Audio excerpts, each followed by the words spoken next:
Welcome to the hottest real estate topics on the planet, keeping you up to date with all the creative ways to buy and sell real estate without bank qualifying, so anyone can build real income starting today. Here is another great show with Dealmaker Bill and Pete the Rookie.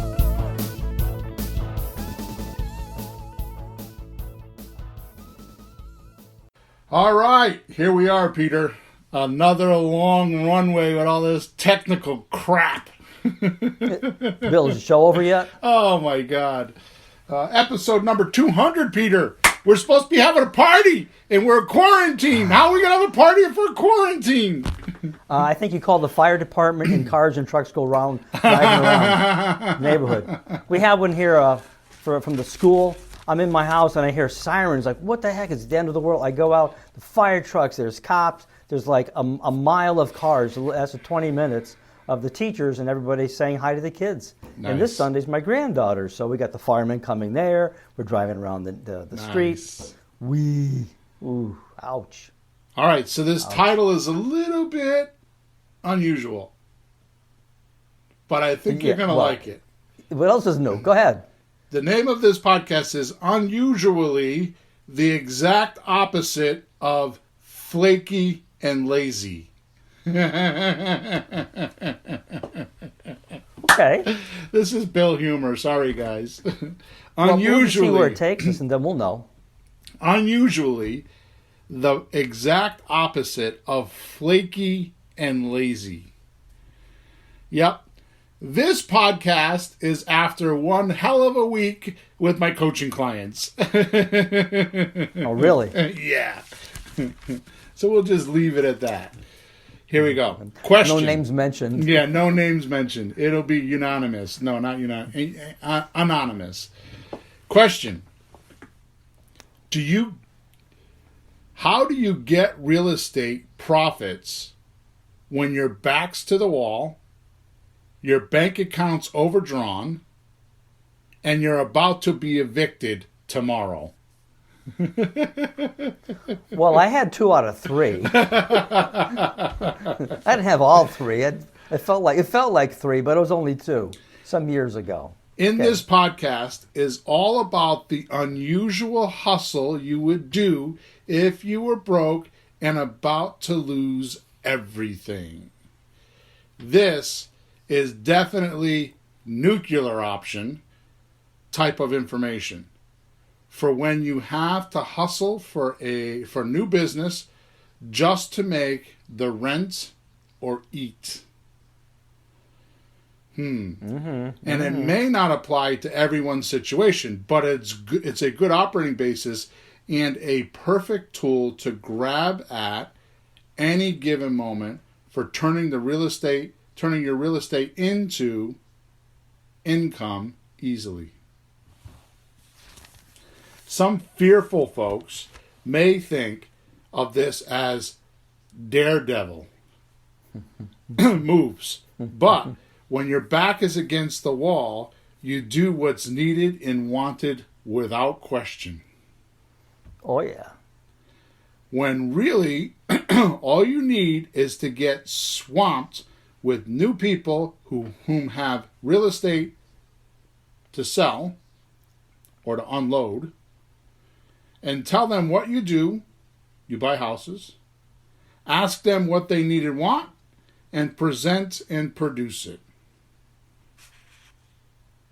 Next thing you know, the rent is paid, and the coffers are full of dough.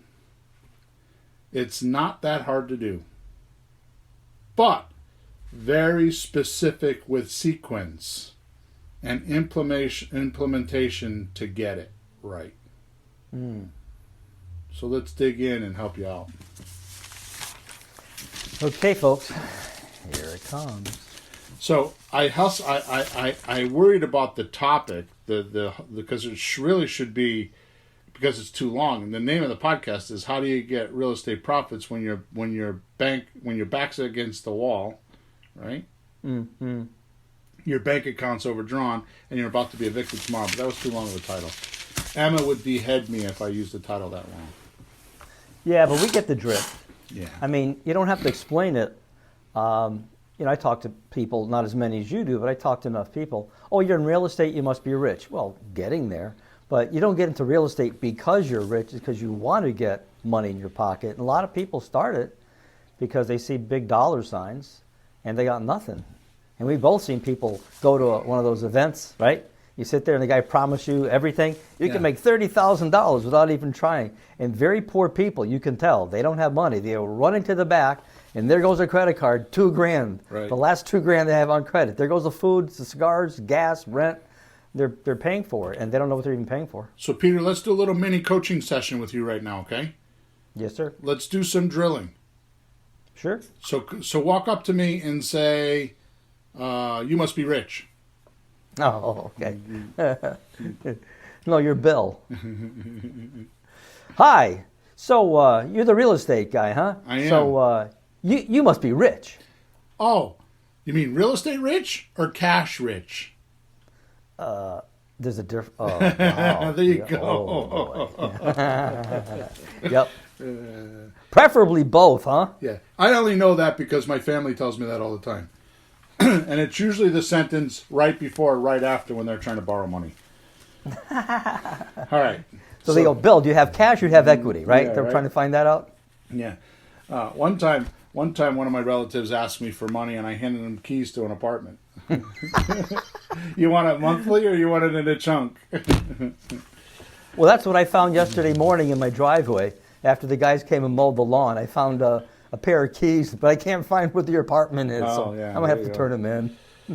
All right, so let's get started. It's well known that that oxygen of your business is income, right? It's like that's the oxygen of your business is income, right? And quite frankly, it doesn't have to be your business. It's actually the oxygen of our lifestyle right now, right? I mean, if you remember, I don't know, 6 months ago, maybe longer by now. It might have been a year ago. You had to listen to me rant and rave about this big aha moment that I had that like changed my life, right? Where I was actually telling you about the reason for me making money, right? It was like, I had all these goals. I want to be a millionaire. I wanted this. I wanted so much a month. I wanted blah, blah, blah, blah, blah. And I had, and as much as I could write that stuff down and, follow my goals and, do the Grant Cardone thing, 10x it. And if you only make 6x, then you did good. Like his analogy is, if you want 100,000, ask for 1 million. And if you get 400,000, you did good. Right? Sure. That's his philosophy, right? So all that stuff is if like... you ask for the 100,000, what do you get? 40. You get 40,000 if you only make it 40% of the way, right? So I had all this stuff in my makeup, right? Not my facial makeup, but in my soul makeup, right? Yeah. So then one day I realized, what do I really need money for? Actually, what happened was I started asking myself, I was on my way home. It was late at night. I was smoking a cigar. And I don't even know. I was just reading something. I don't remember what it was. And something triggered, like, what do I do with my money? Mm. Like, what do I use the money for? Mm-hmm. Right? So, honestly, I'm a little bit different than most people. And this is not part of our script here. But honestly, I had this strangest moment. It was weird, Peter. Because for me personally, Bill Hawthorne, okay, I have my little car and I got a pickup truck. They're both paid for. My house, I have a mortgage on my house just because I have a mortgage on my house. It's not that much money, right? I have credit lines that go up and down. We use your credit lines. We use my credit lines. We do whatever, right? Mm-hmm. But at the end of the day, what is Bill Hawthorne actually... When I put cash in my pocket, what do I do with it? After you buy cigars? Here's what I came up with. So honestly, I buy cigars. I went to the smoke shop last night. I hadn't been there, because I was down south and I hadn't been there. So I went up and got my supply of cigars. A few $100s. I mean... Mm-hmm. That's not a lot of money. I mean, to some people it might be for cigars, but I buy books, and the books I buy tend to run, anywhere from a couple $100 to $700-800 a book, because they're old books and they're collector's items. And lately, I've been buying some coins. I've been collecting coins. You have? You started doing that? Yeah. Oh, I want to do that too. So, I bought some coins, but you get what my point is. It's like, what do I need money for? So, obviously, I need to pay my mortgage, and the credit cards. I mean, I only have credit cards because of things that I decided I wanted to buy and didn't want to pay cash, right? Mm. So all of a sudden, my whole mind like shifted, and I realized I make money to support my lifestyle. That's what I make money for, and I change my lifestyle as I go through life. My lifestyle changes. Yeah. Like when I was younger, it was all about, buying groceries and paying the bills and taking care of the kids. Well, the kids are gone and they're grown up, So now it's like, oh, I think I want to buy a new car. Right? Or like I just put a dumpster in the yard. I want to clean the house out while I'm quarantined, right?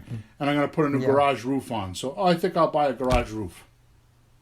Right? But I'm going to go on my desk drawer over here and I'm going to take the cash out and I'm going to pay for it.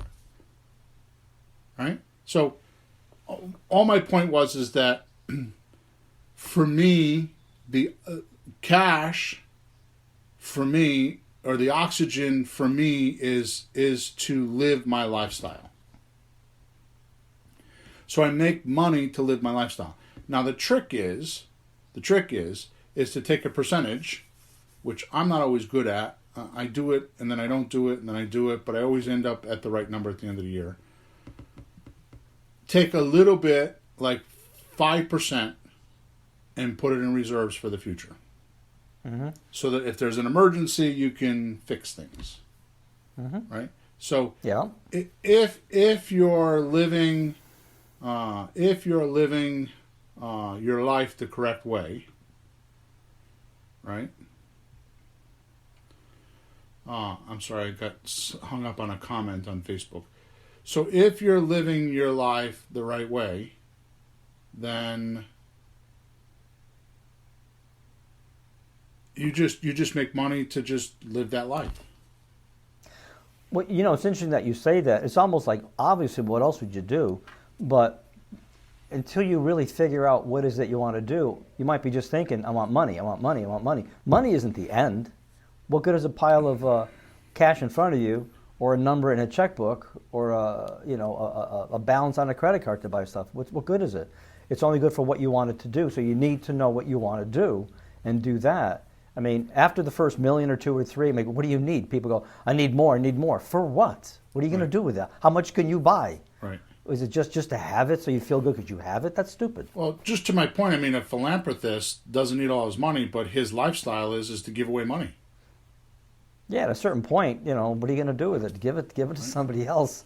Good. It's not going to make you any happier. Hand it out to somebody. Do something good with it, and you'll feel better because you did something with it. Right. So let's face it. First of all, Derek on Facebook is asking how to generate leads. Derek, this whole podcast is going to be about that. Just hang in there, buddy. You're going to get a whole bunch of information on that. Okay? So let's face it. When things are good, hardly anyone sees the downside, right? This is this never really gets prepared for either. Right? I think there's something about the mind that I read once, that it thinks it'll always be the same. Like whatever has been, will be. As if it's like a repeating thing all the time. So whatever it is, it'll stay that way. And it doesn't. Right. Nope. So now watch this. Okay, so everybody has cycles, right? Like you just said, nothing changes the same. It's either growing or it's shrinking. Right? So if you soon start to see, and I'm going to show you this later in the podcast, once money starts to dry up, you start to scramble to get more potential deals, right? If you're in the real estate business. Yep. Right? Which makes you extremely needy, desperate, and repulsive to your seller. Yeah. And this entire podcast is going to be on that premise. Because I coach a lot, Peter. You know that. I talk to hell yeah. thousands of people a week. Yep. Podcasts and emails and support tickets, and I don't even know how I do it, to be honest with you. So I get a lot of feedback, and I am here to tell you, and don't think this is too simplistic, and you don't listen to me. This exact thing that we're talking about is what screws up most of the deals. The neediness, the desperateness, and the repulsiveness that gets generated in the conversation. And they don't even know it. Yeah, I was thinking, the investor don't doesn't even realize know it. No. So I'm going to lay out a quickie little program, right, for you to follow every time you need oxygen in your business. Okay, so I'm not writing a document. I'm not putting this on my free stuff page. I'm not doing the work for you.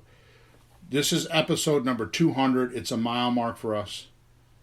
If you want to do this program, you need to listen to this podcast and you need to do the work. I'm not doing it for you. Get off your lazy ass and do it. So I'm going to rattle off the steps and then we're going to cover them step by step. Okay? And people can write this down. So you should grab a paper and pencil or something you can write on, or you should listen to this podcast again so that you can get it. Okay?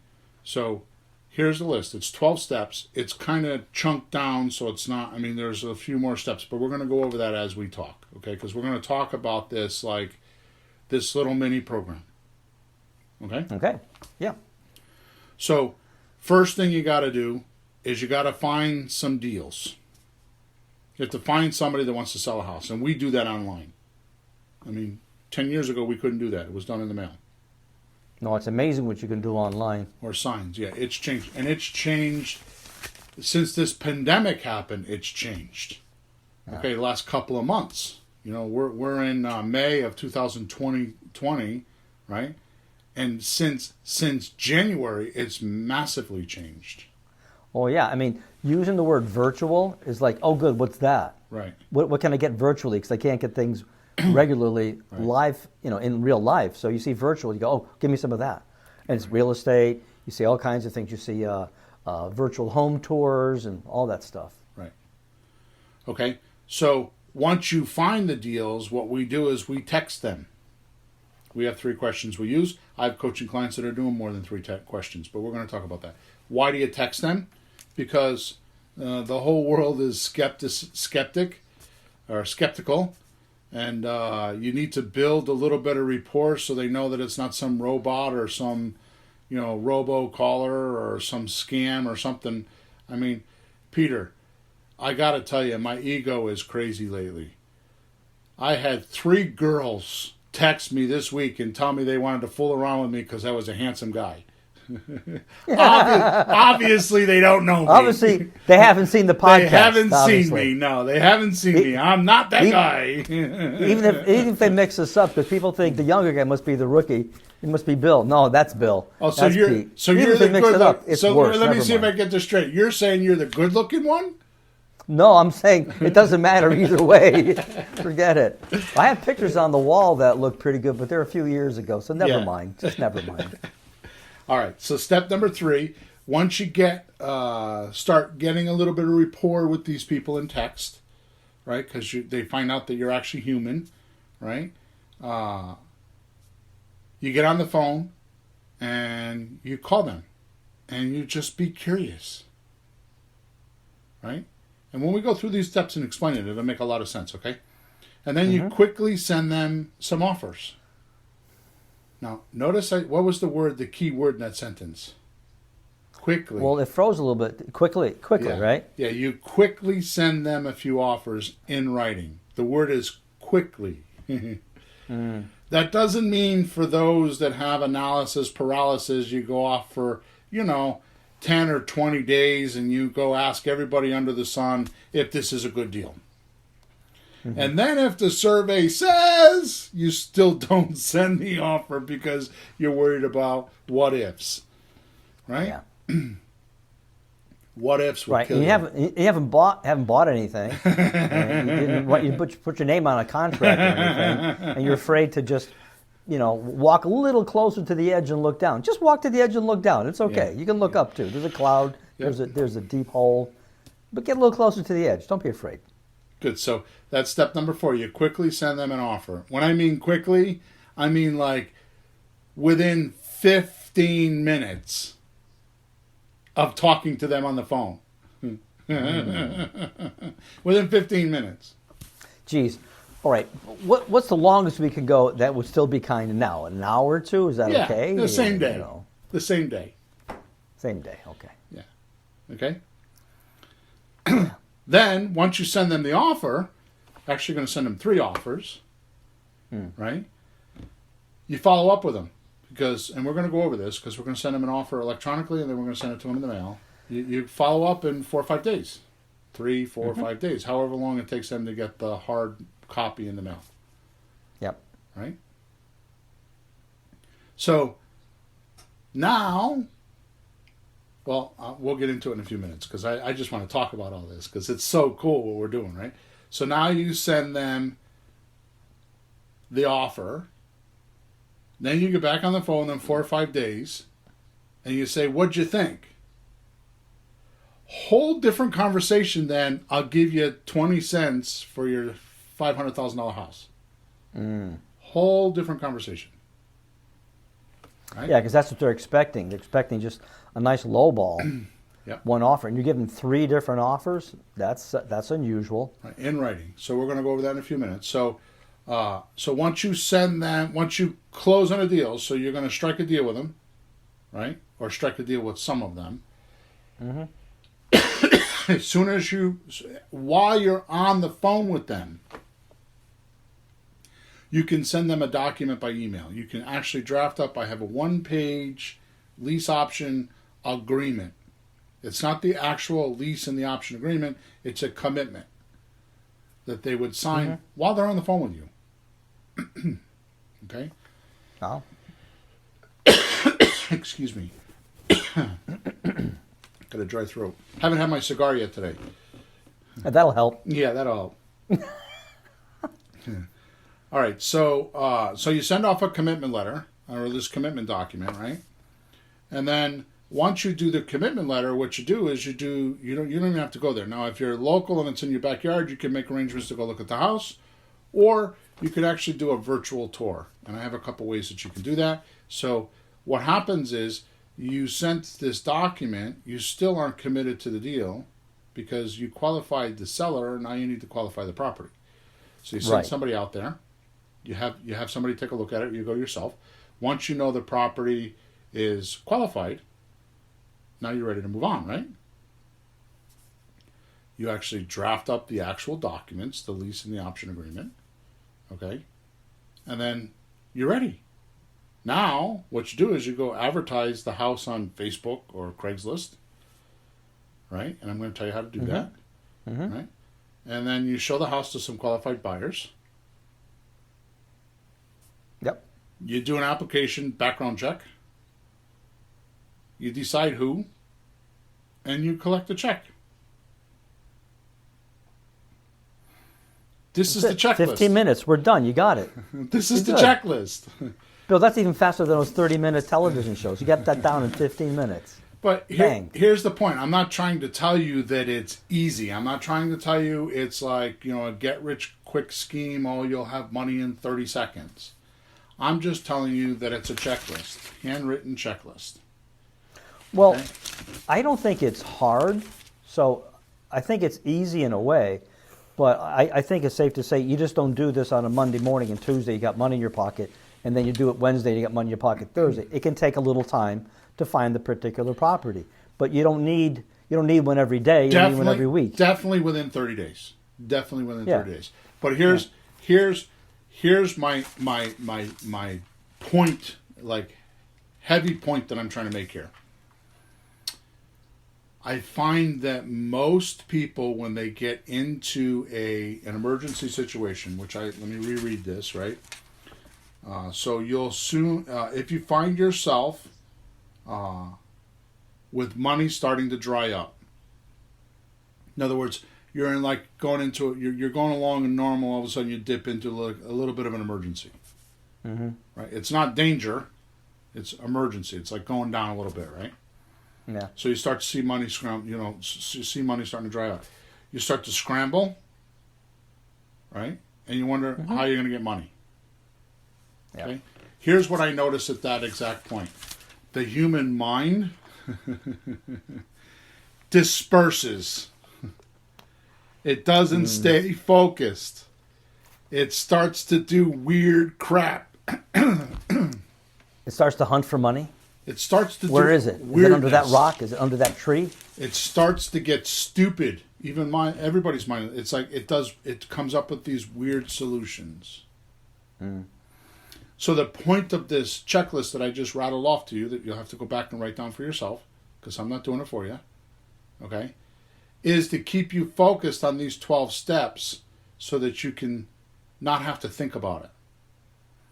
And let me tell you the magic of real estate. And if there's anything on this podcast I can teach you, or anything in my entire career that I could teach you about real estate, this is the one thing I hope everybody knows me for. When you give my eulogy at my funeral, I want you to say this. You ready? Mm-hmm. Do your next step. Oh, God.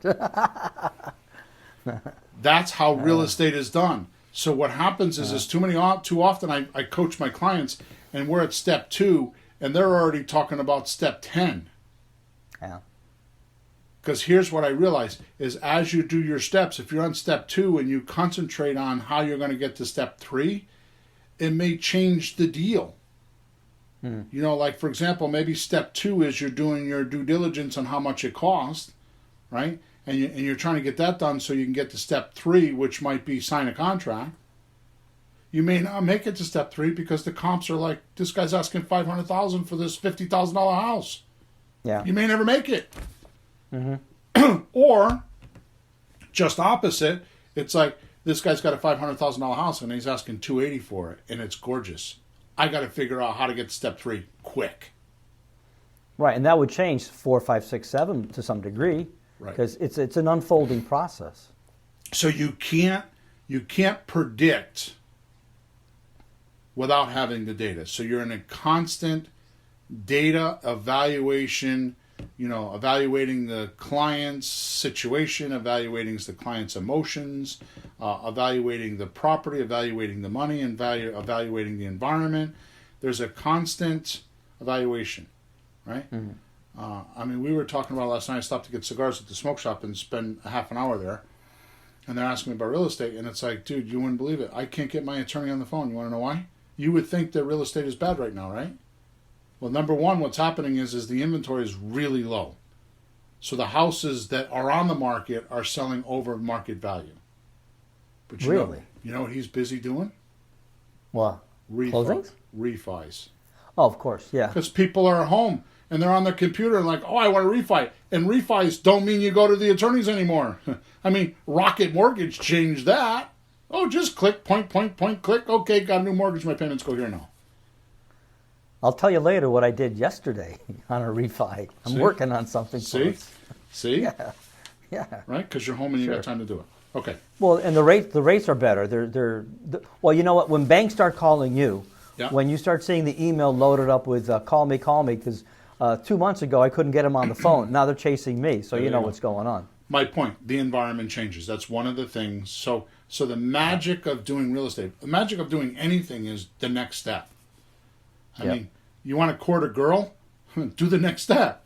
You want a new car? Do the next step. You want to buy a book? Do the next step. Right? Because there is a sequence of steps. So what I find is that in this industry, most folks don't know what the end goal is, other than they just want money. Right? They don't know what the end goal is. After that, I find that once they find what the ideal scene is, like what we can do here, they don't have a way of like step 1, step 2, step 3, step 4, and for some reason it's not taught that way.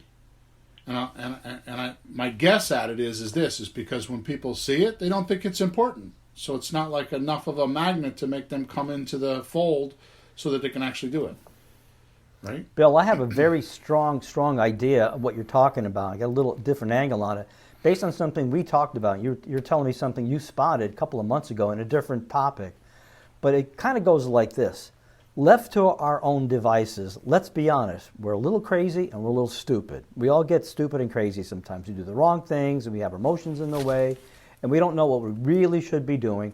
So left to our own devices, we can make a mess very easily. So what guides us in our lives so we do the right thing even when we're thinking stupid? The 10 Commandments, way back then, the laws of Hammurabi, the Constitution, the Bill of Rights, social graces, how your parents taught you how to act, learn things in school, how do you handle a wrench, how do you fix an engine. There's steps to everything that you're supposed to follow. How do you plant a garden? You know, that's not all the same. I used to have cards for this and cards for that. What to plant when. There's a lot of details how to do something right. Left to our own devices, we will inevitably do something stupid and blow it. If we get educated, we learn the right way to do things.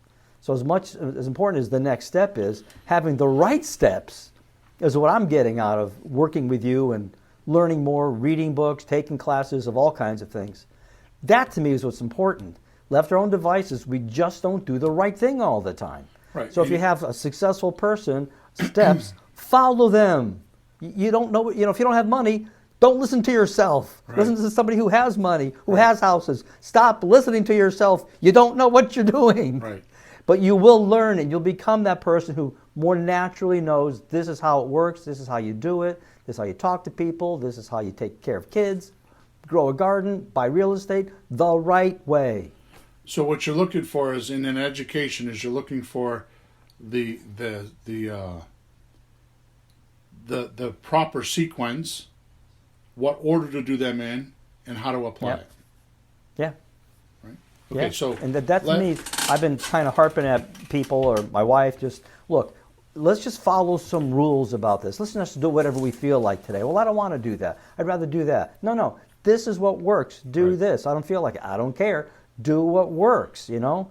Right. You know, when you have a car, you change the oil whether you want to or not. You change the damn oil because you're supposed to. It says so in the book. So find the books, the instructions of things, and do it. Follow it. More to the point, if you want to go somewhere, you got to put the key in the ignition and start it. Yeah. You know, there you go. All right, so let's get to Derek's question on Facebook.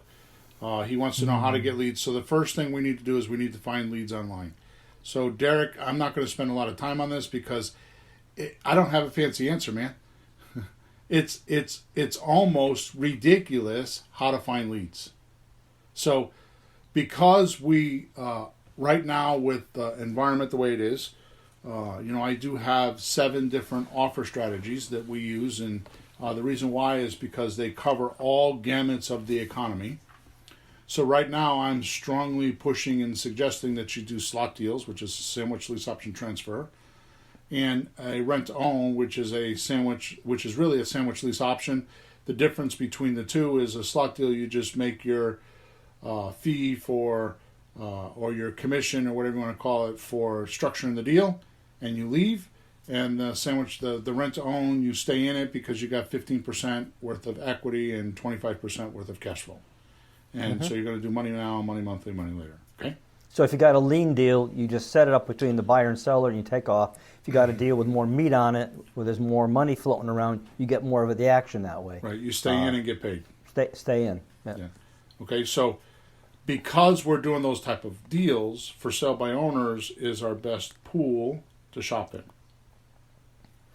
you know what's funny? People looking for leads. Well, there's people trying to sell their properties. They go, Right. hey, please buy my house. Please buy my house, right? So it's not like, don't buy my house. Don't buy my house. Don't let anybody know. They're trying to let you know that they want to sell the house. So go find the people that are saying, me. They're there. Right. So,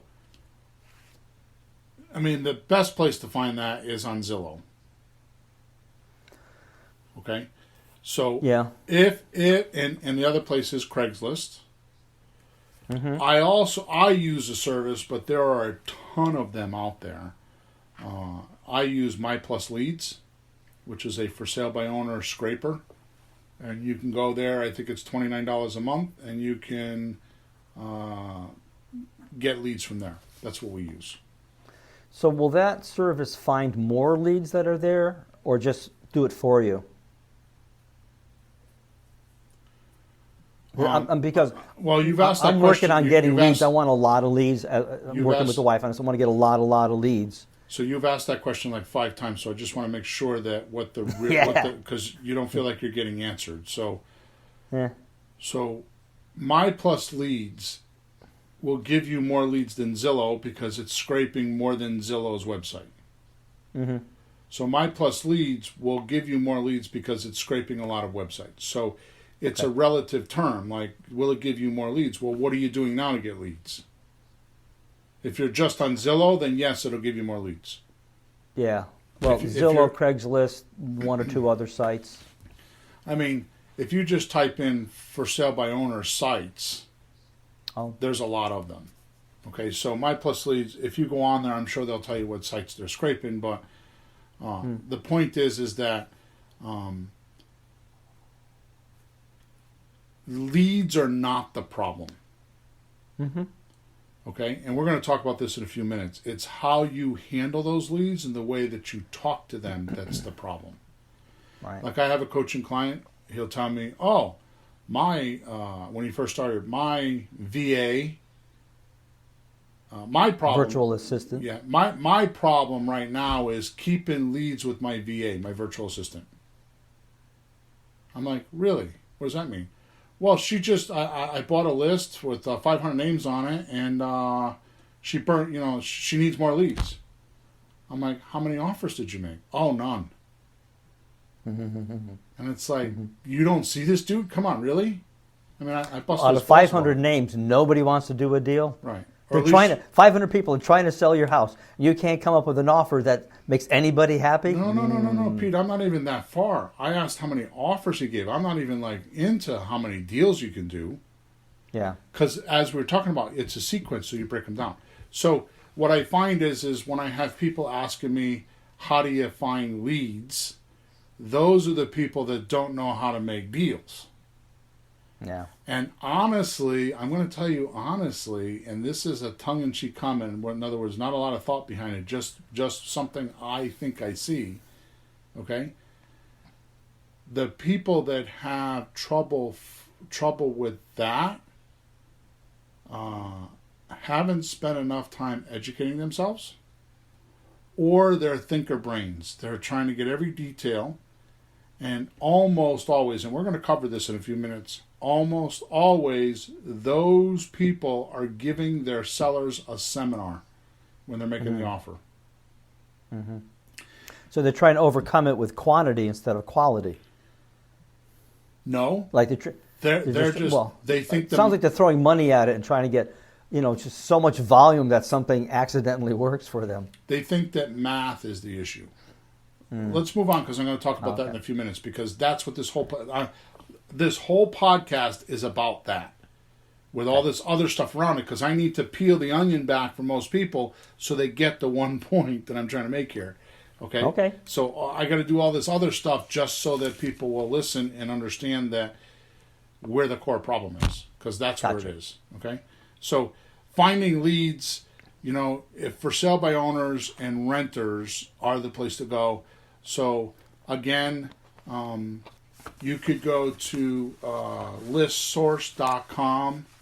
You can go to melissadata.com. You can go to propstream.com. If you go to PropStream, we are an affiliate. Just type in flippinghousesforrookies.com/PropStream if you want to give me credit for it. If you don't, that's fine.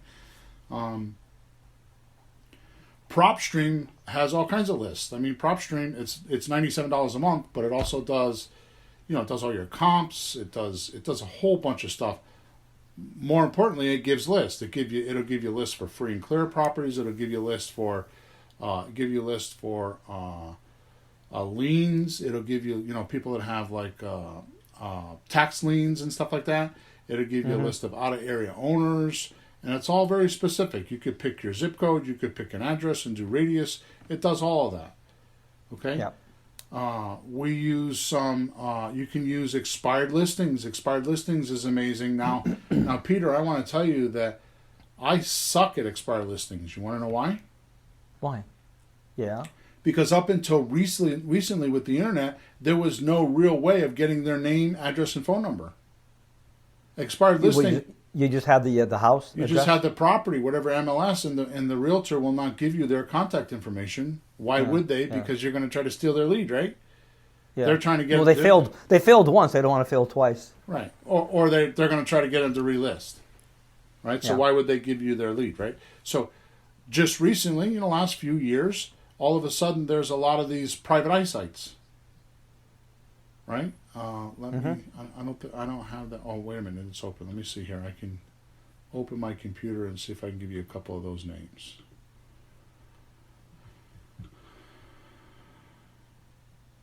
So, what you do is you go get the expired listing list from a realtor.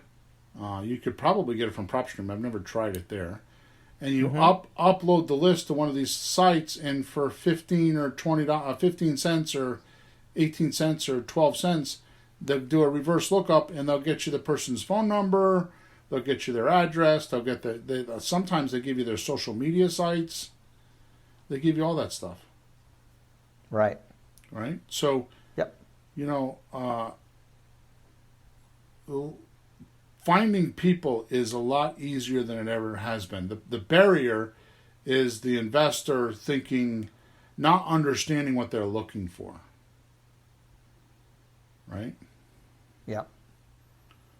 Okay, so where is this? All right, here we go. So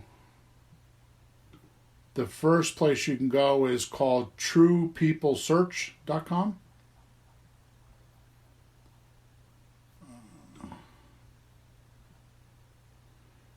Let me see here. I got to open them. Another one is fastpeoplesearch.com.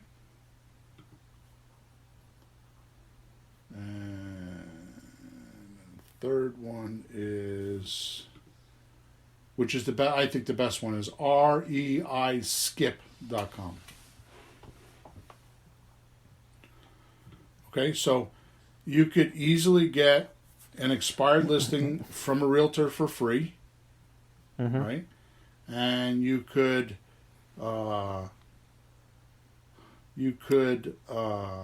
send it to one of these skip tracers, right? And you can get leads, right? Or you can go on Fizbo on Zillow. Now, if you don't have any money, because that's what we're talking about here, if you go to flippinghousesforrookies.com/virtual, so it's flippinghousesforrookies.com/virtual, I made a 41-minute video that goes through Zillow and how you find these leads on Zillow and what to do with them and how to make offers. I did all the steps. These 12 steps I just showed you, well, I did the purchasing, the acquisition portion of it. I didn't do the selling part of it. Okay, we'll get to that in a few minutes. But the point is, if you want to go watch that video, all the steps are there. If this podcast is not enough for you, we also did, I think, episode number 196. We went over it in detail. And we're kind of covering parts of it again today. So go to flippinghousesforrookies.com/virtual, and I do it all in front of you. I click, point, you actually watch me on the computer do it. Okay?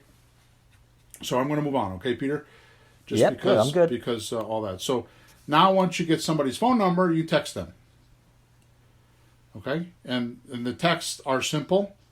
To get started anyways, you text them. First thing you text them is this. Is 123 Main Street still for sale? Whatever the address is that you're looking at. Question mark. Right? You're going to get all kinds of weirdness. Okay? You're going to get, do you want to see it? Do you have a what do they call, bank qualifying notice or whatever they call it? Oh, yeah. Are you pre-qualified? Pre-qualified, that's it. Are you pre-qualified? They got all these kind of weird Are you a answers. realtor? So here's the trick. I'm not going to get into this because it's just too long of a point. But when I ask you, Peter, what's the temperature in your room? And Well, do you mean the room I'm in, or like an average of all the houses? right, so you didn't answer my question. You gave me an answer. You gave me a no answer, but you Blah didn't blah answer blah the blah blah question. blah blah blah blah. So now do it again. So not the right way. So Peter, what's the temperature in the room? It's 72. No, I didn't want you to do that. Say something like I'm warm, right? Oh, okay. So Peter, what's the temperature in your room? Yeah. It's pretty warm. Okay. What's the temperature in the room? Well, it's comfortable enough. I'm not really cold. Okay. What's the temperature in the room? Oh, the temperature. Let me see. 71. Yeah. So it's an interesting phenomenon that we just did that most people don't understand. But when you ask a question, have the intention of getting the answer. But notice I didn't say anything other than repeat the question, which is kind of odd. You can do this conversationally. We didn't do it that way, right? But if I don't get the answer to my question, then I can't move on. Next step, right? Yeah. And don't start talking about what the other person's talking about. I had a conversation with somebody, and one of us said something, and he just went off running on this whole other conversation. I had to reel him back in because he didn't like follow the conversation. He went that away. As long as we're talking, but you got to point to your conversation. You got to get your answer. So don't go down the cherry lane with people. So when you text them, is 123 Main Street still for sale? And they say, do you have a qualification letter? You text them back, is it still for sale? You don't say, no, I don't have a qualification letter. You don't say, oh, I'm going to get one. You don't say, I have cash. You don't say any of that. You get the answer to your question. Yep. If they don't answer the question, there's a special button on your phone for this person. Yeah. Delete. Bye-bye. Yeah. Bye-bye. Okay? Because they're just not worth dealing with. Because if they can't answer one question, how the hell are you going to buy a house phone? Yeah. That's huge. What I just went over, or what we just went over, is huge. Bill, would this work in conversations with people? Yeah. And wives and Yeah. children and neighbors? Yeah. You mean like when I say to my wife, you want steak on Friday night? And she goes off and talks about how I'm overweight and how I need to go on a diet and all this crap. And I'm like, so now because we've been married so long, so now I'm like, oh, so you want steak on Friday night then? She, well, I didn't say that. I said, I know, but you didn't answer me. You didn't say no. And you didn't say no, right? Good. Second question, right? Are you the owner? Why would we ask that question? Well, there's no guarantee that they are. We've run into that many times. Well, I'm a friend, I'm a realtor, I'm selling it for the friend, and I'm the daughter, my mother doesn't want to talk to anybody. There's all kinds of things. Right. You got to talk to the seller, Exactly. the owner. If they are not the seller, the only deviation you would want to get to that question is, could you put me in touch with the seller? Yeah. Okay. Now, Peter, I'm gonna spring one on you here, okay, buddy? I'm sitting down. Because I have this going on with one of my coaching clients. So I'm gonna do something that I normally don't do here. This is not tested, but anyways. So what we've been doing is, the third question is, would you be willing to rent it to me for a year or two, then sell it? Mm-hmm. Right? So that's the question. So would you be willing to rent it? Actually, the question's wrong. I wrote it wrong. Would you be willing to rent it for a year or two and then sell it to me? So you don't want to say, because I wrote, would you be willing to rent it to me? You don't want to say me, because they're not going to rent it to you. So the question That's right. The question is, would you be willing to rent it for a year or two and then sell it? Exactly. So you want to know what I would answer? I'm still role playing here. Sure. Well, how much rent would you pay? Why don't we get on the phone and talk? Good. So you took that as a not no. Well, you have interest. My point of the text is to find if there's a little spark on there.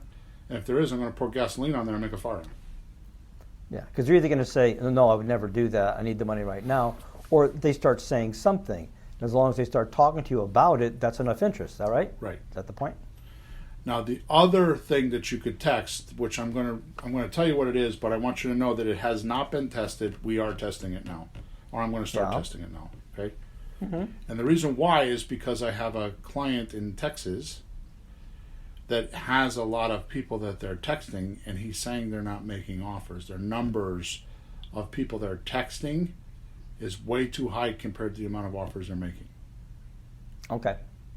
It occurred to me that in Texas, most people think you cannot do a lease option. You totally can. It is 100% legal, but the average populace doesn't think you can. So if we're sending them a text saying, would you rent it?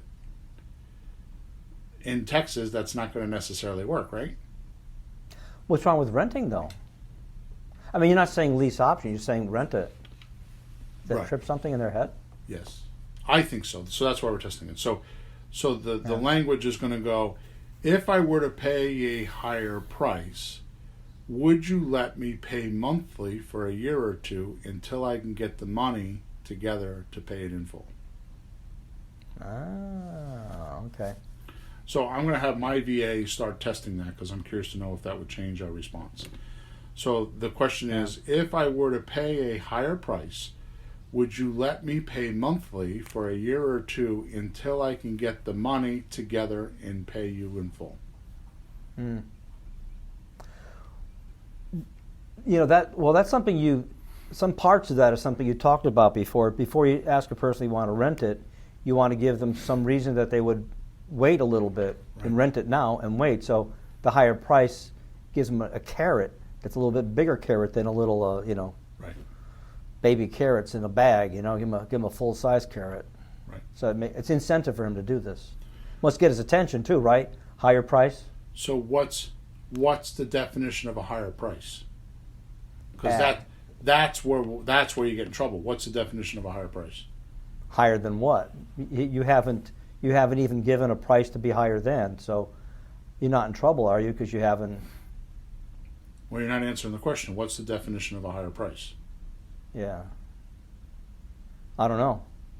The definition of a higher price is whatever he thinks he can get. So suppose you got $100,000 house and the guy thinks he can only get $60,000 for it. Yeah. And you give him 65, would he be happy? Oh yeah. Most people think that it's worth $100,000 and they're going to ask 120. Which, by the way, we could do that deal and still make money, right? Still make $3,000 or $5,000 off that house. Yeah. Right. But that's the point. When I say and most people won't use it because they get wrapped up in their own stuff, just like what you were saying before. If you're making a bunch of deals and you've tested this, then you can argue with me. But if you've never done a deal, and I have, and I'm telling you should do this, then maybe you should just try it, see what happens. Son of a gun. Yeah. Right. But here's all I'm trying to make the point of right now is what is a higher price. Right. It'll trigger something. So a guy that has a $300,000 house might want $350,000, or he might have somebody tell him the house is only worth $200,000 and he might want $225,000. I can't tell you how many times that's happened with me. I get on the phone with somebody and they think that there's no way they could sell it for this number, and it's like, that's 60 cents on a dollar. Holy crap. Because it needs work. They think the work that it needs is a lot more than what it really needs. Right. Well, they're not professionals either. So they would get a bigger price than we would. We would do things at a better price point. Right. Okay, so once you text those 3 questions and you get which, by the way, this is important. These questions are verbatim. The questions are. The conversation is not. You don't have to be stiff with this conversation. You could text somebody, so there's 3 questions we're going to answer. You could text somebody 4 or 5 times and answer some other questions as long as you get back to these answers. So what we want is 3 answers. That's what we want. We don't want 3 questions. We want 3 answers. However you get those 3 answers is fine with me, but we want 3 answers. First answer is the house still for sale? Second answer is, which is yes or no. The second answer is, yes, they're the owner. The third answer is, they're willing to take payments or take a deep discount, so we should get on the phone with them. They're willing to take monthly payments or a deep discount, and we should get on the phone with them. They're worth talking to. That's it. Yeah. More to the point, it doesn't even have to be they're willing to take payments. There's some little spark there that they might want to talk about it, and we're not even ready to give them the offer. So at this particular point, when you're texting them, you just get this idea that they're willing to receive an offer that has payments in it.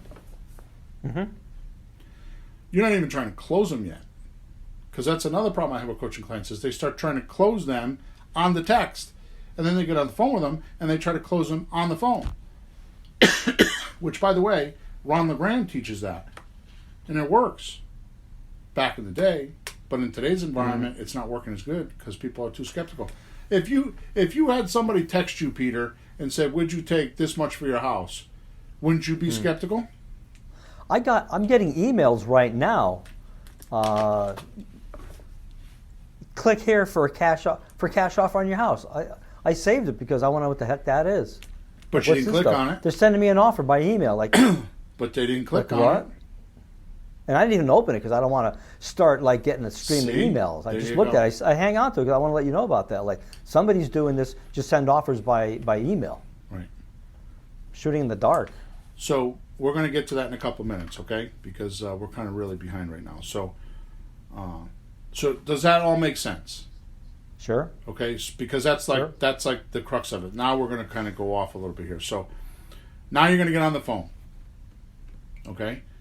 And here's where most of the people listening to us, or the people not doing the deals, get in trouble. They think, meaning the novice real estate investor or the real estate investor is not doing multi-deals a month. They think that the deal structuring is going to get them the deal. They actually believe that math comes first. Yeah, Okay. because you like the math. It works for you. The seller will like it too because he likes you so much. He's going to do you a favor and just do whatever you want. So these investors, they get all mesmerized when I do deal structuring. And you were the one that brought this up 4 or 5 years ago when we started this whole flipping houses for rookies thing, right? Because I used to tell you all the time in the car when we're driving around looking at deals, it's like, this is the stupidest thing in the world because what dazzles my crowds is deal structuring, and it's like the last thing you need to do. Right, but that's how you got their attention. But you would do your meetup starting with that. And I'd say, don't you want to start with how to find people? Right. Yeah. What are you finding them for if you don't know what you're going to do with them? So the deal structuring isn't the center of everything, but everything else revolves around it. That's what people listening to us right now think. So the truth is, the math comes last. So you're going to have to do math, but it comes last. Okay? Yeah, if they don't want to sell the house the way you're saying, the math doesn't matter. What I find with most of my students, and I'm just going to read this, what I find with most of my students and coaching clients is they want to give the seller all the details they learned in the last seminar they attended. When they're on the phone, they want to explain every little detail because they think that's what they want because they've been studying real estate, so they want all the details, right? When you go to the doctor, Peter, and you got a broken leg, what does he do? You're sitting in this little room. Just fix it. Just fix it. Don't explain it to me. I don't want to know. He doesn't Just fix spend it. his 6 years education saying, well, I'm going to do this, and I'm going to do that, and I'm going to do this, and I'm going to do that, right? He says, here's what we're going to do. And he gives you 2 or 3 steps. The nurse is going to come in. She's going to prepare your leg. I'm going to come in. I'm going to put a cast on it. Because Yep. this bone is either fractured or broken, and that's how we got to heal it, right? He doesn't spend an hour explaining his 6 years worth of college on how he's going to splint the bone and he's going to drill it, he's going to do it. He doesn't tell you all that stuff. Why? Because there's no reason to. Those are the features of the deal, not the benefits. You need to talk about the benefits of the deal, not the features. Yeah. Well, I'm going to take a wild guess that whether somebody understands that or not, they think if they just keep talking, the person will hear something that they like and say yes. Why don't you just find out what they need, what kind of benefit they want? Why don't you just ask and try to find out one or two things that they're really looking for instead of shotgunning, hope they like something that comes their way. So I want to trademark this sentence. What? You ready? I want to trademark go this sentence because it's Okay. it's huge. Yeah. You talk about the features. I'm sorry. You talk about the benefits. You do the features. Okay, I know what the benefits are. What do you mean by features then? Like how it works? Yeah. So if Okay. I'm talking to you about doing a subject to deal, I tell you here's how it works. I talk about the benefits to you, but when it comes time to do the deal, the features, like how do I do the paperwork, I don't need to explain that to you. I just do it and say sign here. Here's what you're signing. Yeah. So you talk about the benefits, you do the features. Yeah. Well, the benefits is why they're doing it. The features is the steps you have to do to get it done, but that's Right. not important as long as you know what you're doing. But and you don't can need answer a you question don't need once to in a while. tell them all the features. You just tell them, here's what I'm going to do. I'm going to show up at your house Sunday morning at 10 o'clock, and I'm going to have a notary public with me, and we're going to sign 5 documents. Yep. Right? So the feature, talk about benefits, Right. how it benefits the person. So I have somebody on Facebook telling me. So first of all, thanks guys for they're all congratulating us on our 200th episode. So thank you for that. It looked like there's a couple people there. So I'm not sure. It's BABYH. Babby. Baby H? Baby H. Okay. They're asking, how do I get in on your live? Oh, how do I get in on your live to ask a question? Oh, so, yeah, I thought she was asking when do you do the live question. So, there isn't a way to get in live to ask a question. Just type it into Facebook and I'll answer the question. Okay. Also, if you go to flippinghousesforrookies.com and go to contact, top right hand side, it's a support ticket. You can ask questions there. Okay. Good. So I think they asked a question and I missed it. So let me go back to that. How do I do a subject to with the title still in the owner's name? They're scared of putting it in my name. Should he create a land trust? Yeah. So send me a support ticket because those are not things I'm going to cover on the podcast because that's how to do a subject to deal. To be quite honest with you, if you go to Flipping Houses for Rookies. Free stuff, all that stuff is there. So, it says read my question before that one. I don't see a question before that one, so let me see here.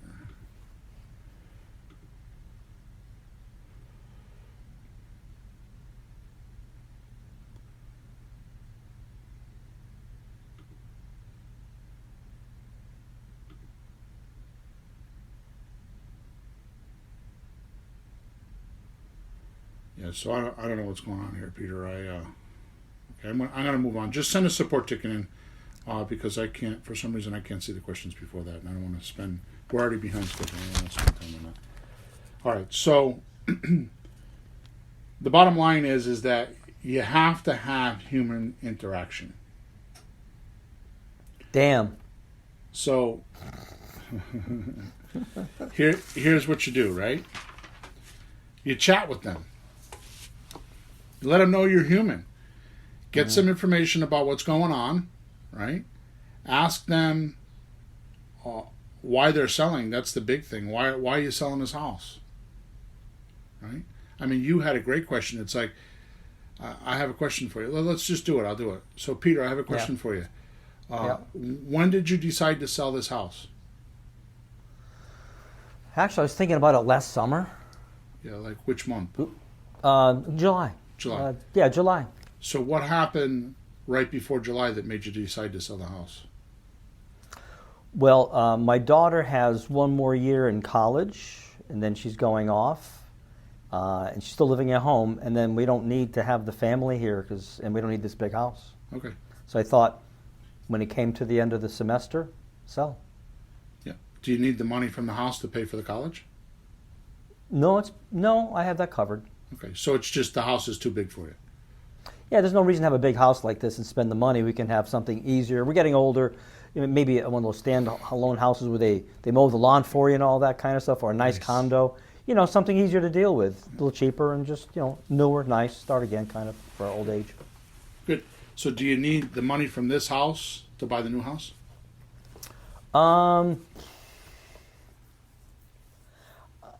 I could use it, of course, but I don't have to. I could do it otherwise. Okay. But I wouldn't do it unless, I wouldn't hang on to the house unless it would be financially wise for me. Right. Yeah, so I'm not even saying that that's even the case. I'm not even saying we're going to do that. I was just curious. Yeah. Okay, so that's it. Okay. So see how simple that conversation was? See how much information you just gave me? Yeah, casually. but we're taught not to be nosy and not to ask people questions and mind your own business. Well, no.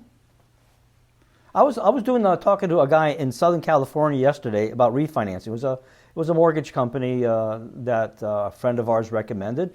And the first thing he says, how's things going there? Says, well, not bad, blah, blah, blah. He started asking me, he's like, how about you? Like, you in the house, you getting out, you going to the beach, what's going on? Your family okay? Anybody sick? We started chatting, Yeah. And it was like, I don't know if I want to do that. And then like, how much do you owe? Well, blah, blah, blah. And I was just telling him the whole story. Well, we could do this for you, but I wouldn't want to do that unless it was good for you financially. We're just talking. It's not like, I'm older than almost everybody I talk to, so I don't give a damn anymore. I can just talk to people. I'm not the little kid calling the old guy at the bank, like being scared. The guy at the bank, who gives a shit? Just, it's people. Talk to them. Go up on the street tomorrow, 6 feet away, and just say hi to somebody with the mask on. Just say hi and smile with your eyes. It's okay. Talk to somebody. It's okay. Good. So, what was the question? I'm sorry. Yeah, I kind of got lost with the Facebook thing. So here's what I want you to do. Just like with the 3 questions that we asked, what do we really want from those 3 questions? We want to find out, is the house still for sale? Who's the owner to talk to the right person? We want 3 and will they take monthly payments? We don't want 3. Answers. We're not Three stuck. answers. We're not stuck on the 3 questions. Although, if you ask them verbatim the way I tell you, you'll get the answers because we've tested that. But if you got a better way, that's cool. Just get those 3 answers. So during this conversation, I'm going to do this with you, Peter, because as if we just ended off. So you tell me, well, I really don't need the money, right? Yeah. So here's what I'm going to do. This is what you do on the phone. This is the thing that you have to do while you're on the phone. This is the one thing you got to do while you're on the phone. Okay, you ready? Yeah. So Peter, I get that you may not need the money and all that kind of stuff, but we'll figure that out when I come out and look at the house. Okay. Okay. So it sounds like you really want to sell the house quickly, right? Or on your own timeline, anyways.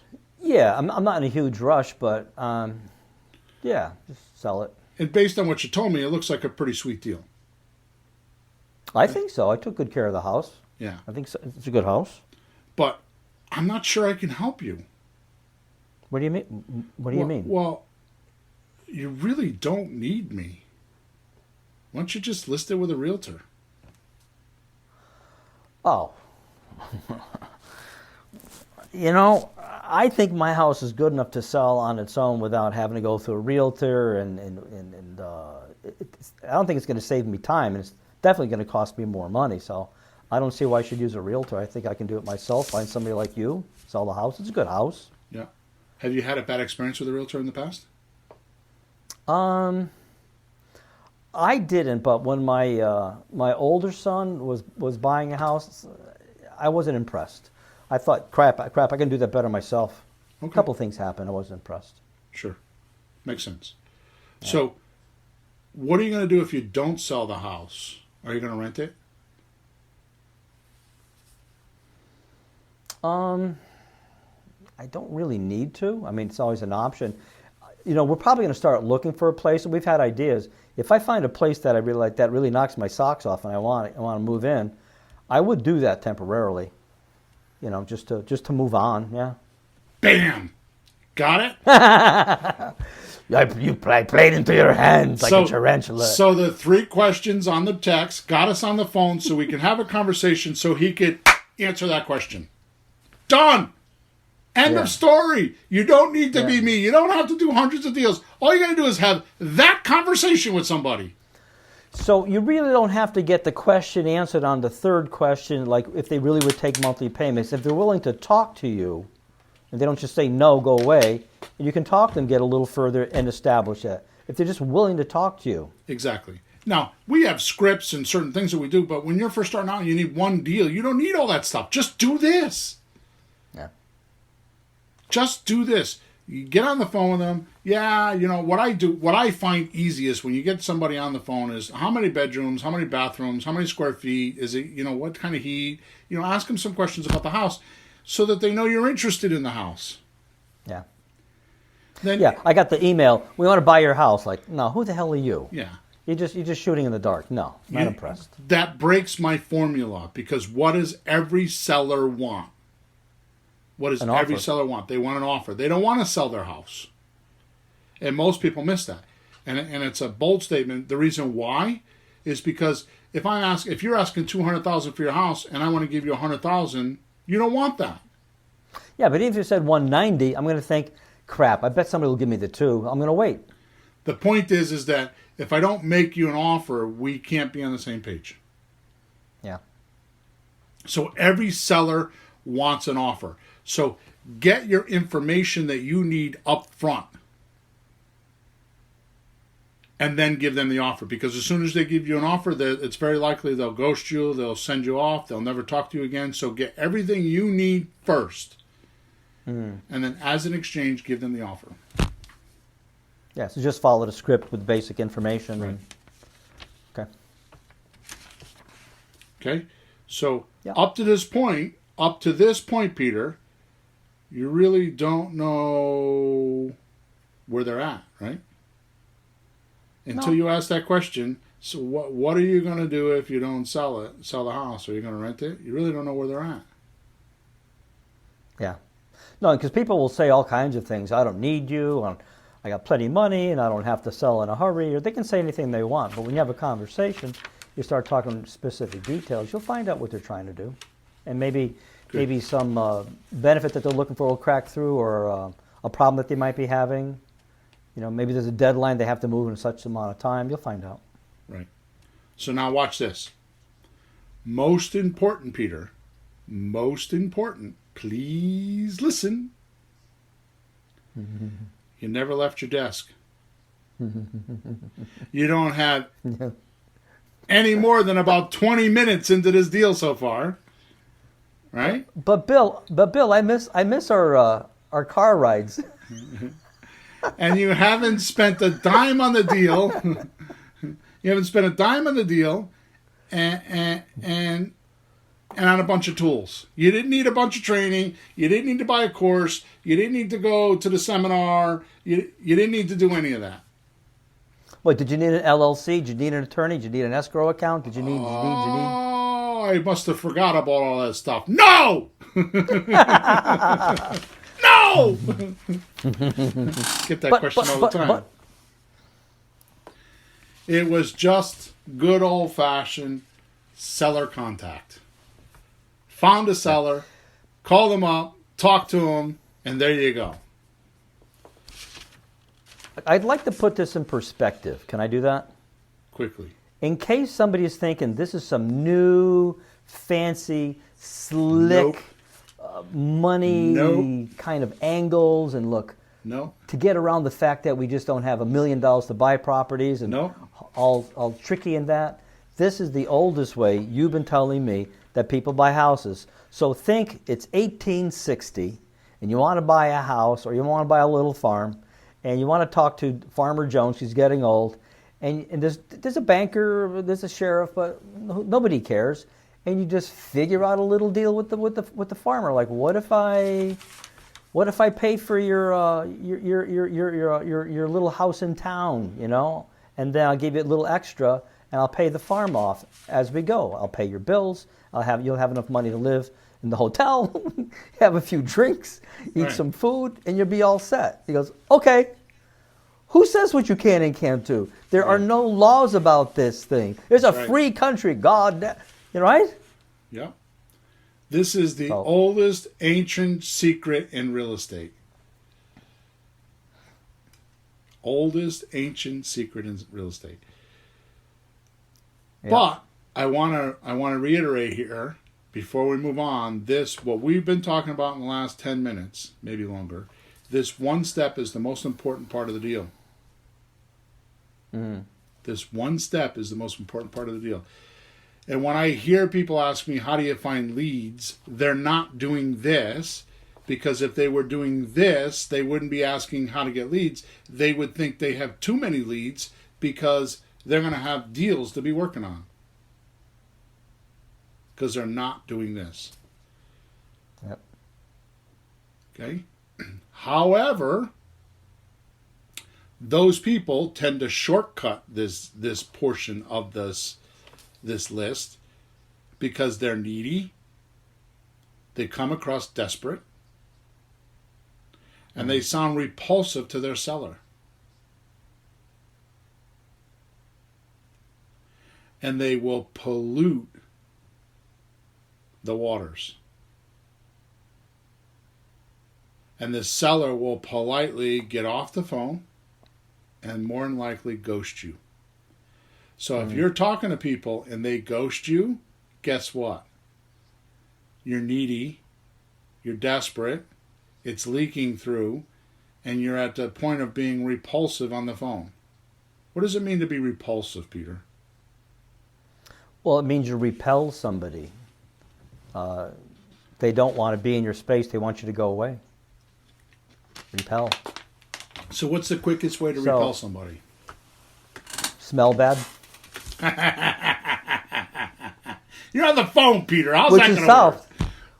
work? Which is solved by the phone, virtual selling, online everything. It's a real Peter, big, you know. Peter. It solves a lot Peter, of problems, Bill. I'm not accepting your answer, Peter. Smelling bad does not count because I smell like an ashtray all the time. I smoke a lot of frickin' cigars, okay? And I've never had a problem with that. Well, let's just say my charming personality overcomes it. Yeah, okay. Yeah, okay. The way to repel somebody, the way to repel with somebody is to not agree with them, right? Right. You want $200,000 for your house, yeah, but it's only worth $170. What just happened? You disagreed with them. It's not what they're looking for. So, if you don't use empathy, what does empathy mean? It's like understanding, seeing eye to eye. It's like putting your. As you've been talking, I've been thinking one thing. People should keep in their head like a little headline, a little billboard over here that says something like, "What does this person need to hear from me? How can I help this person? What can I say that'll make this person happy that I'm talking to him? How can I do something that'll make this person feel this person is the guy I want to sell the house to?" You know, you have to have something there guiding you. So here's my definition to of lead you empathy. to the benefits that they're looking for. Here's my definition of empathy. Everything you just said, except I actually have a picture in my head where like, you ever see those cop shows where they bring them into the, can you hear me? Because my thing just was unstable. Okay. You're freezing a little bit, but I hear you. Yeah, I don't know why. I'm like at home and I'm like, I should have plenty of internet here. You know, it was good. About 5 minutes ago, it started freezing a bit. So you got one of those cop shows and they bring them in the interrogation room, right? And there's this padded room and there's one person on one side of the table and the other person on the other side of the table, right? You got that picture? Empathy to me is when you get up from your side of the table and you sit on their side of the table with them while you're interrogating them, watching you. Are you talking good cop? No, I'm just saying that's what to me empathy is. They're watching you, but you're on that side of the table with them, watching you, and wondering what the hell you're doing. So to me, empathy is putting yourself in their shoes. So I say to myself, if I was in this person's shoes, what would I do with my knowledge? And that's why I tell my coaching clients, I don't know what to tell you, but here's what I would do. Right? So, Peter, I got to handle this because this keeps catching my attention. Baby H Wayne is on Facebook. Dude, send me a support ticket because now you have my attention. He's saying that he's under a contract with one of the craziest deals that he learned from us, and he can't seem to win on the deal. So don't lose the deal, man. Get out. In fact, when you go give me a support ticket, put your phone number in there, and I might be crazy enough to call you if I can. So don't lose the deal. When I hear that, because these words like had me like struck over here. He said, but I can't seem to win on this deal, and I might lose it. When I hear that, I go, lose it? No. And it's his first deal of the year, so I will bend some rules to make sure you get that deal done. So send me a support ticket because I can't help you the way you need to be helped on this podcast. Okay? All right, Peter. So we good with this?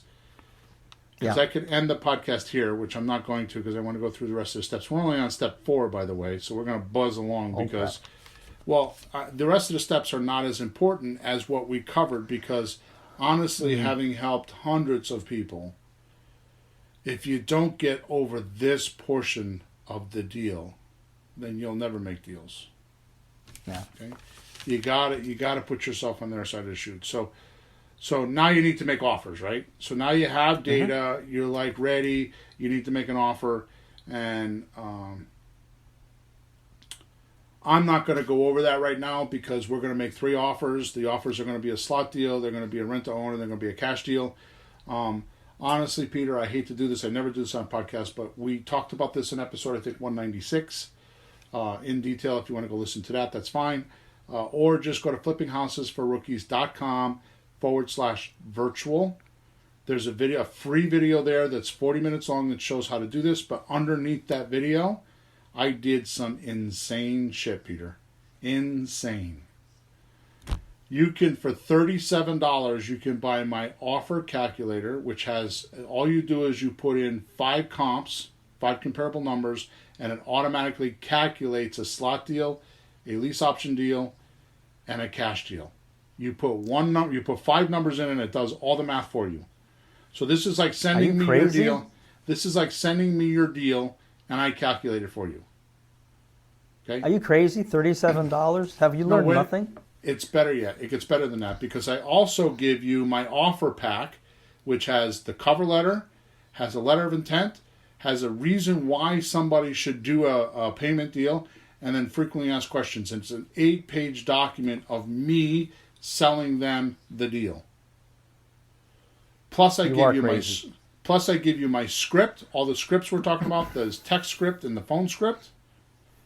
Plus I give you the 1-page lease option document for $37.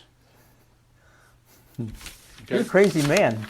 It's because of the COVID virus, because I want people to make money. I don't want them to feel trapped. I don't want them to feel like they got to go buy a course and spend hundreds of years learning how to do this. They should be able to, by the end of the month, make their rent. Okay? Yeah. I mean, I know it's $37. I got to charge something for it. Otherwise, it'll be out exchanged. Okay? So, making the offer, I'm not going to spend a lot of time on this podcast because it's already done for you. Just go get it. Okay?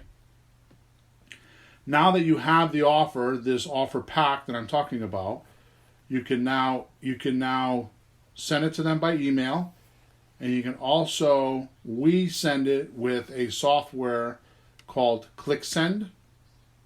So what I do is it's actually ClickSend, ClickSend.com/US/post. That'll bring you right, because they also do a bunch of other stuff too. So it's clicksend.com/US/post. That'll bring you to their mailing division. You upload your offer, and for like $3, they'll like $2 or $3, they'll print it, they'll stuff it, put it in an envelope, put a stamp on it, and mail it to your customer. We use it because we use VAs and they're overseas and stuff. You could do this on your own. You could just print it and put it in an envelope and mail it. I don't care how you do it. Mm-hmm. Always mail it. Always mail it. Don't just email it, because email will get lost. If you mail it, it'll show up 4 or 5 days later on their kitchen table, and you'll be fine. They won't miss it. Okay. Now, in 4 or 5 days later, in 4 or 5 days after you've mailed it, you call them and say, "What'd you think of my offer? My offers?" Okay. Now, at this particular point, you probably have, if you spend the $37 for me to get my tools, and you spent $3 to mail it, you've got about $40 into this deal. But the $37 is going to make you more than one deal, so it's not even fair to count that. My point is that you've got, if you did this correct, you've got between 30 and 60 minutes into this deal. Now you're on the phone and you're right down to hardcore. What do you think? Which one do you want to do? Now they're making you the offer because you've been the reluctant buyer all the way. Like, they need to convince you why you should take their house. Yep. And that is something, I think Joe McCall is the only other one that teaches this. And I don't know if I got it from him or if he got it from me, but it doesn't matter because there's plenty for both of us to go around. There's nobody else teaching that. The seller's going to make you an offer. You don't have to worry about deal structuring. If you buy my calculator, I did it for you. I wrote the letter of intent for you. I gave you the lease option, the one-page lease option agreement. I did it all for you. I'm doing your deals for you for $37. Like, what the F?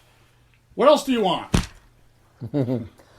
Bill, if anybody's worried that the numbers aren't perfect because when you see the house or something might be a little bit different, you're not locked to anything specifically. Everything can shift a little, right? It can. It's flexible. So here's what happened when you. So I haven't gotten to that point yet. So you're jumping ahead a little bit. But let me answer the question by moving on. Okay. So at this point, you're going to follow up with them. You're going to strike a deal with them. Okay. Mm-hmm. Now that you have a deal with them, you're going to take this one-page lease option agreement, right? And you're going to send it to them. Yeah. Okay? When you send that agreement to them, you're not going to sign it. You're going to have them sign it first. So you're still not committed. Yeah. Okay? Now what you're going to want to do is once they've signed it and you got this document back, you're going to want to qualify. Now you've qualified the seller, you need to qualify the property. So you're going to need to do comps. The way that I do comps is I just, obviously it's the easiest way in the world, and it's the way I do it all the time. There are others. I have software. I don't use it. My staff uses it, but I don't use it. I type the address into Google. Zillow, RealQuest, Trulia, Redfin, they all pop up on the first page. Mm-hmm. And I average between the 4 or 5 sites what the property's worth. If you're worried about doing that, then you could also go to Zillow.com/home-values. So Zillow.com/home-values, and you could put in the zip code or put in the address in that tool that Zillow has, and it will tell you what the average median price sells for in that neighborhood. Mm. So you're not overpaying. Okay? Right. Because besides the house itself, if people are looking in that area, they already have in mind, we don't want to spend more than such and such because this is the area. You know your areas, how much houses are worth. Well, that you don't want to buy overspend in the area. Right. That tool is going to give you an idea what the house should be worth, at least in what the area, like you're saying. Right? Yeah. Or, if you want, you could go to realestateabc.com. It's a quirky site. Sometimes it works, sometimes it doesn't, but they give good comps. Yeah. Okay? It's not that hard. Well, they'll also show what houses actually sold for recently in the area too, right? So you can see the real numbers, not what they're asking, but what they sold for, right? Realestateabc.com does, yes. Yeah, okay. That makes me feel more secure, like that's what they actually sold for. People go, oh, my friend across the street, he's asking $360 for his house. Yeah, but didn't sell it yet. Asking Right. isn't the price. Right. Now, for some of those newbie guys out there and girls, okay, you should go to flippinghousesforrookies.com, click on the free stuff on the top right-hand side. So it's flippinghousesforrookies.com, click on the free stuff, and go download my checklist to avoid dysfunctional deals. And go through that checklist. Okay? This is all after the person signed that lease option document, and it's all done within 60 minutes of getting this document signed back. In other words, you don't go off for days doing all this. You have a deal, you need to close it. Okay, so once you get the conversation in your head calmed down, okay, now you need to figure out how to inspect the house. Okay, so the first thing you could do is you could go to Zillow.com/marketing/3D, D like in dog, 3D-home. So Zillow.com/marketing/3D-home. And there's a tool there that you can download on your computer or on your iPad, and the seller can actually do a virtual tour of the house and send it to you. Okay? That's crazy. That fits really good with what's going on right now. Yeah. Or you can obviously go look at the house or wear a mask or whatever, in the COVID times here. Right? You could go look at the house. Going back to the virtual tour, here's what's going to happen. Do you think it's possible, Peter, that somebody would show their house and not show a room because it's dirty or something like that? Oh, I won't show you the bad parts. I'm only showing you the good parts. Right. So all the virtual tour is going to do is give you an idea. So now what you can do is you can call them up and say, hey, I have a couple questions. Can we FaceTime? And have them walk around the house. Ask them to show you that closet or the ceiling, if there's a spot, things like that. So you have the virtual tour. Just pick out a few sections of the house and call them up and say, I have some questions. Can we FaceTime? And like you said, show me the closet, show me this, show me that, right? And then get them to show you more. Like, well, what about the basement? Or what about that? What's that room over there? What is that? Okay? Now, if you're not willing to do this and you got a few bucks, because this is not about having money, we use a site called WeGoLook.com. WeGoLook.com. They'll actually go out and do all they don't do the inspection, but they'll videotape everything and make like a little report of what they saw. It's like a couple $100, 150, $200, depending on where it is. They have 45,000 people in the United States that do this, that go out and take these pictures. Okay, so I have realtors all over the country doing this. Okay, it's called WeGoLook.com. Okay, if all that is too overwhelming for you, and you don't want to do any of that, and you have absolutely have no money, find a realtor that will be willing to rent this thing for you, because realtors don't just sell houses, they do rental properties too, right? Oh, yeah. So find a realtor that you would like to use to rent the property and tell them to go out and look at it and send you some pictures and what they think. Because they're the ones that are going to have to sell it, right? So just send the realtor. Right? Yep. Why not? Okay? So now that you had the seller strike a deal with you and you did this one-page agreement with them, they're motivated. Now you've sent somebody out, you've done a virtual tour, you've sent the realtor out, you sent out We Go Look guys out, you've seen the house, and you're comfortable with the deal. Now you sign the document. Now you're in control of the document, right? So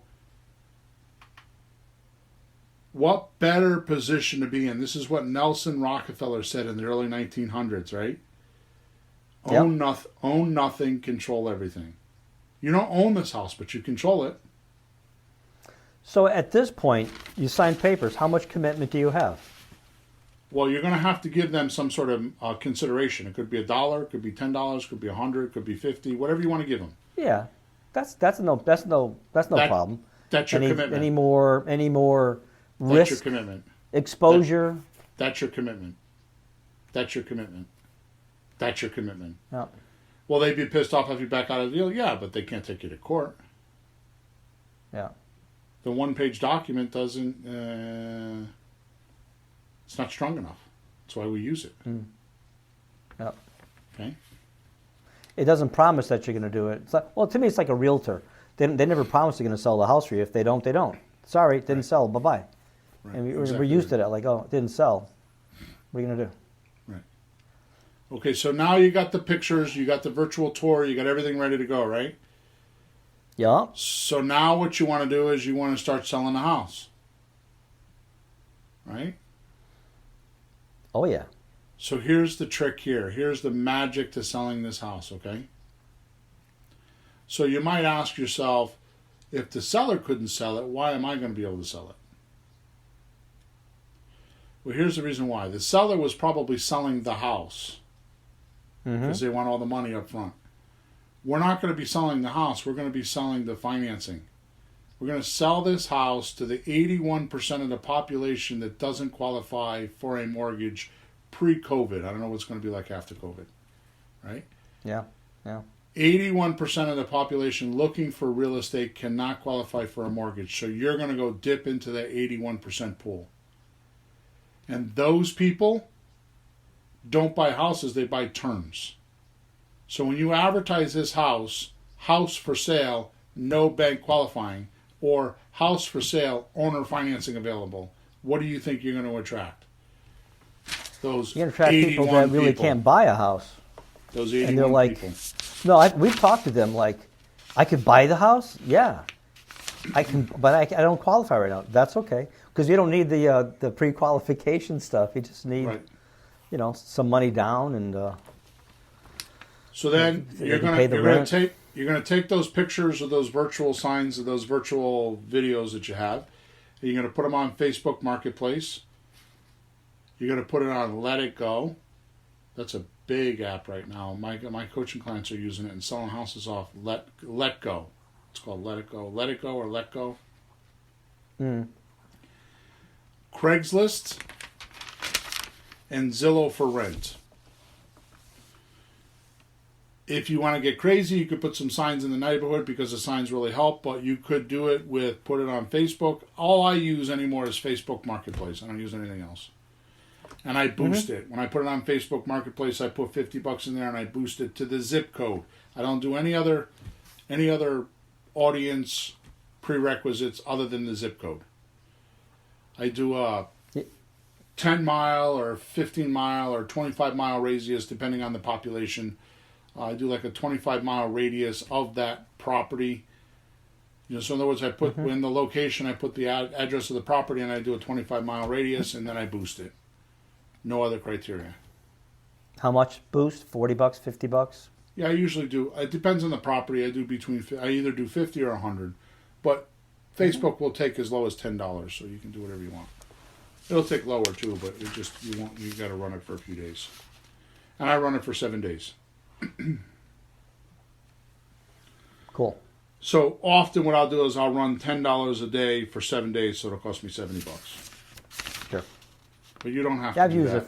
I've used it. People see it. It works really well. It's like Facebook, People are on Facebook. Push the buttons, all these things come up. Yep. So now you're going to get people through the house. So I'm not going to cover this now. If you go listen to, I didn't realize this was so far back, Peter, but if you go listen to episode or podcast number 104, it's called Selling a House Fast. So I go over my automated system on how you don't even need to go show the house. Okay, so now you're going to need to get 100 phone calls, 20 or 30 people through the door to get your 1 to 5 applications. But if you go listen just in case somebody's worried about this part, because this is the part that where rubber hits the road selling the thing. it's easier than you think. I think the harder part is finding the house. Once you find the house, there's a Yes. lot of people that want to buy a house like this. So Yes. you will get a lot of people contacting. You'd be surprised, but Yes. it's like advertising hot dogs and hamburgers to hungry people. Right. They do show up a lot. So, but just use the ad, a house for sale, no bank qualifying. And then you don't have to do much more than that. Just put the contact information on how they call. We use a free recorded message, which is, we use freedomvoice.com. And it costs $9 a month for a phone call, $9 a month for a recorded message. A mailbox, that's what I'm thinking, a mailbox. Yeah, and you have one for each house. I have 2 mailboxes. One mailbox is for the directions of the house. Like it's a description and directions. So it's like, thanks for calling. The house is located at 123 Main Street. It's a 3-bedroom, 2-bathroom house. You could buy this house without bank qualifying. You can go there anytime you want. And once they get to the house, we have a second free recorded message that actually gives them the lockbox code so they can go into the house. And we do that because then we record their phone number and we make sure we know who's going in and out of the house. Yeah, So, that's your security that way. but the podcast episode number 104 will explain all that. So just go there and listen to that. Okay. Once you get the people that you're interested in, you should not pick one person. You should try to work on 2 or 3 together. In other words, you should not say, I like this person, and then kind of kick everybody else to the curb. You should work on 2 or 3 of them at once because deals fall through. Once you have your application in, you do your background checks. We check background stuff. We check criminal records and drugs and sex offenders and evictions and all that stuff. We have a service. I don't know who it is. If you send me a support ticket, if you're that interested, I'll send me a support ticket and I'll have Emma give it to me. You have to get qualified and stuff. It's not that easy to use, but it's a good service. And then once they're in the house, so you collect your deposit, you let them move in, you do your leases and your option agreements and all that stuff. Once they're in the house, we tell them that we're going to help them get qualified for a mortgage. You hear me talk about that a lot. We use my buddy who's Bedrock Credit Repair in Danbury, Connecticut. It's a Bedrock Credit Repair, and if you want that contact information, send me a support ticket, and I will send it to you. He's really good at helping people with whatever's going on. It doesn't have to just be credit, whatever's going on. And he gets them qualified to be able to cash out. Cool. So that's it, Peter. Long podcast today, huh? I don't even know how long. Yeah.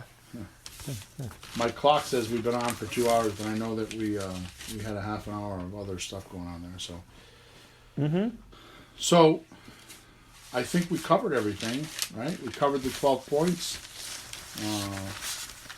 So the title was Unusually the Exact Opposite of Flaky and Lazy. How was my title, okay? Yes, it leaves the door open for interpretation and for mystery. You didn't like my To title. want to hear I could more. tell. You didn't like my title, I could tell. All right, good. So, again, if there's any questions about any of this, you go to flippinghousesforrookies.com. Top right-hand side, there's a contact button. Please, if you're listening to us on whatever podcast station, please go subscribe to our channel, and most definitely leave us a review. If you are just on Facebook, you can go to flippinghousesforrookies.com/podcast. And there's a review button there. Or you can just go to flippinghousesforrookies.com and scroll down halfway down the page. The podcast is there and a review button is there too. So we've made it really easy. Also, we don't do this enough, but if you go to flippinghousesforrookies.com, I think it's called, hang on, I got to remember what it is. You can leave us a testimonial. I think it's called, the link on the top of the page is called Proof It Works.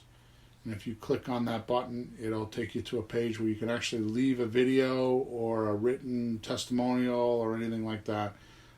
So that if you've used our stuff and you've liked it, then please go leave us a testimonial. Okay?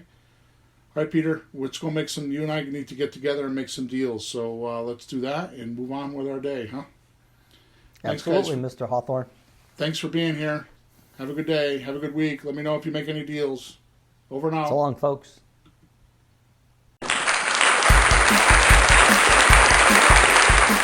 Thanks for tuning in to the hottest real estate topics on the planet with Bill and Pete. If you want to continue learning how to buy and sell real estate without money or credit, head over to flippinghouses.club for some cutting-edge real estate wealth tools. Or contact us at info@flippinghouses.club.